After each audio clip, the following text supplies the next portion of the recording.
A primera vista puede parecer difícil de explicar, pero lo cierto es que las alopecias han empeorado durante el confinamiento y ello es así porque el estrés es uno de los principales motivos del agravamiento. Además, el miedo a acudir al especialista durante la pandemia ha hecho que tratamientos iniciados se hayan suspendido y el COVID-19 podría agravar la pérdida de cabello por distintos mecanismos. Vamos a hablar ya con Miguel Sánchez Viera, que es director del Instituto de Dermatología Integral. Muy buenos días, bienvenido. Buenos días. ¿La pérdida capilar es la gran olvidada del confinamiento y los efectos de la COVID-19? Bueno, es una manifestación más que estamos descubriendo. No es una manifestación, afortunadamente, severa para el estado general de nuestra salud, pero sí es una manifestación que quien la padece y no sabe exactamente por qué le ocurre, muchas veces le crea problemas importantes. Doctor, ¿y se confirma que el miedo al contagio ha hecho que los pacientes dejen de acudir al dermatólogo para tener un diagnóstico o seguir un tratamiento? Bueno, no solo el miedo al contagio, sino el confinamiento al que hemos estado sometidos la población durante muchos meses. Eso ha hecho que muchos de los procesos que había con pacientes que no tenían enfermedades todavía diagnosticadas o que estaban en proceso de diagnóstico hayan suspendido sus procesos porque había otra prioridad, porque se habían cerrado los centros para dar paso a pacientes de COVID, y eso ha hecho que algunos problemas dermatológicos, algunos severos, como el cáncer de piel, por ejemplo, hayan continuado evolucionando. ¿Ese cabello que se ha perdido durante la primavera y el verano ya no se recuperará de forma natural? Sí, en la mayor parte de los casos se recupera. La pérdida de cabello que estamos viendo en pacientes que han padecido COVID o que simplemente sin haber padecido COVID han estado sometidos a un estrés importante es un fenómeno que es conocido, que aparece en otras enfermedades o en otras situaciones y que una vez que pasa esa situación, ese momento de estrés, poco a poco el cabello va de nuevo volviendo a su densidad y a su situación normal. Es un fenómeno que se llama defluvio telógeno. Doctor Sánchez, ¿cuántos cabellos se pierden cada día en un proceso normal? En condiciones normales perdemos entre 100 y 150 cabellos todos los días, que son cabellos que se están renovando, son cabellos que caen en el ciclo normal de las células que forman el pelo y que poco a poco van siendo sustituidos por otros, de modo que prácticamente no tenemos una repercusión en nuestra densidad de cabello normal. Es perder uno para recuperar otro. Solo cuando hay problemas severos o hay patologías específicas del cabello, distintas alopecias, después de esta pérdida normal puede no recuperarse la totalidad de ese cabello. Pero Claro. habitualmente lo recuperamos. A partir de esta cifra ya deberíamos empezar a preocuparnos. Sí, tampoco se trata de contarlo uno por uno porque además la cantidad varía y varía de una persona a otra y varía de unos momentos del año a otros. Es conocido el fenómeno del otoño. En el otoño cae más cabello porque ahí queda un recuerdo genético de cuando éramos animales de muda y perdíamos el cabello y lo mudábamos en el otoño. Entonces, se trata de cuando vemos una caída que es mayor que la que estamos acostumbrados a ver cuando nos lavamos el cabello, cuando nos peinamos, etcétera. ¿Y cuáles son los principales enemigos del cabello? Bueno, hay muchos factores que influyen negativamente en el cabello. La alimentación, estados hormonales, el estrés, la genética. Hay muchos problemas del cabello, como otras enfermedades de nuestro organismo que tiene una base genética y que se activan en un momento determinado de nuestra vida. Se trata de cuando notamos que estamos perdiendo cabello, consultar con el especialista y analizar y ver exactamente cuál de esos factores está influyendo o está implicado. ¿Por qué el estrés o la ansiedad son causas directas de pérdida del pelo?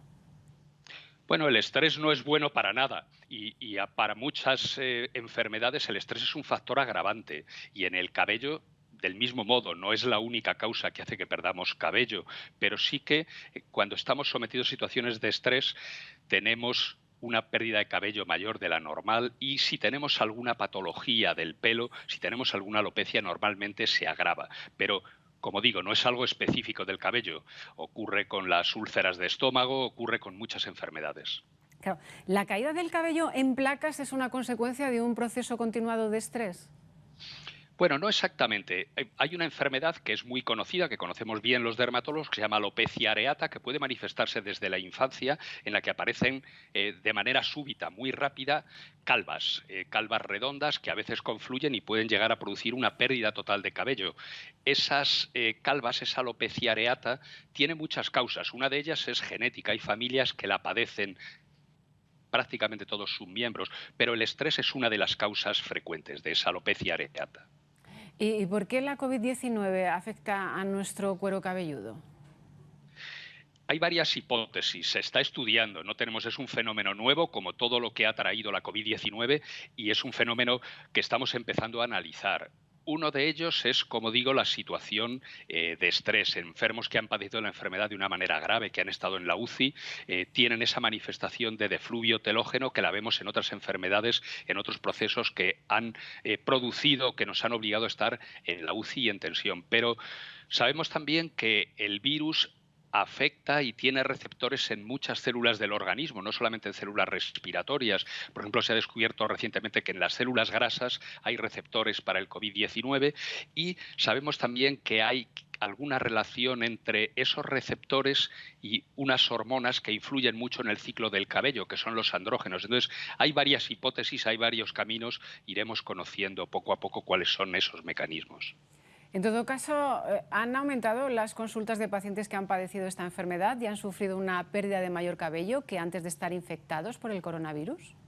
Sí, eso lo hemos visto de una manera muy importante en todos los centros que nos dedicamos a dermatología, todos los dermatólogos, y no es un fenómeno inmediato, y eso ocurre en muchas otras enfermedades. Es un fenómeno que los pacientes lo han notado varios meses después, a veces un par de meses después de haber padecido el proceso, pero sí, sí, de una manera importante.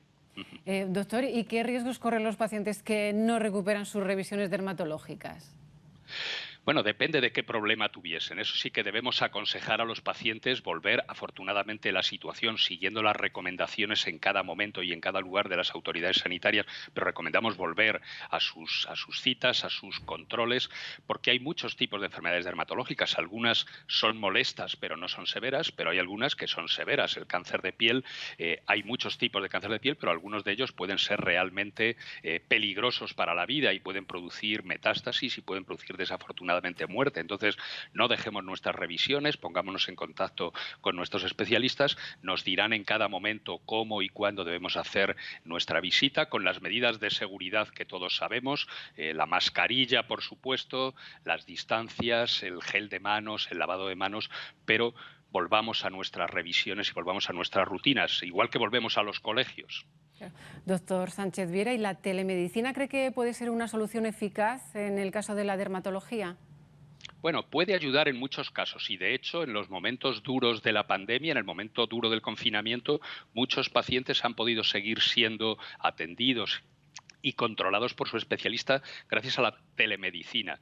No nos sirve para todo, hay tratamientos que evidentemente necesitan la presencialidad, a nadie se le ocurre cómo podríamos operar a alguien por telemedicina, pero sí que nos permite mantener ese contacto, dar consejos a los pacientes, hacer un seguimiento, poder decirles si un problema que nos están consultando es un problema urgente y sí que merece la pena ir a un centro sanitario o puede esperar. De modo que sí, es una herramienta que nos está ayudando mucho.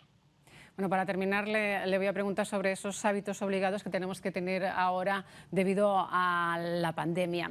¿El uso de mascarillas y la higiene de manos nos obligan a un cuidado especial de la piel?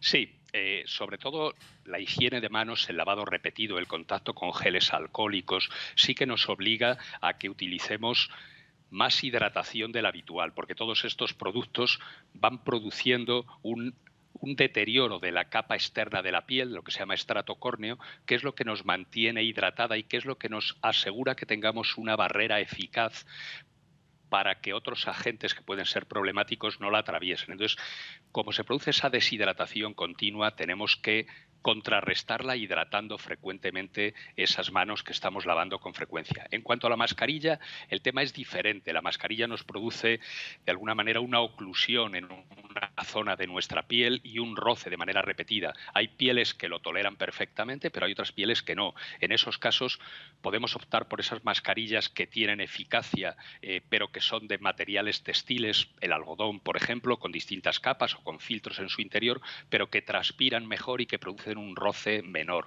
Y también hemos tenido consultas de pacientes que tienen problemas agravados por esas mascarillas, acnés que se agravan, por ejemplo, o cánceres de piel que había pequeños en la zona de los labios y que el roce los pone de manifiesto o los irrita. Entonces debemos consultar si tenemos un fenómeno que no estamos acostumbrados a verlo, que nos llama la atención, debemos consultar porque puede haber un problema serio. Pues doctor Sánchez Viera, director del Instituto de Dermatología Integral, muchas gracias por todos estos consejos y que vaya muy bien. Muchas gracias. Buenos días.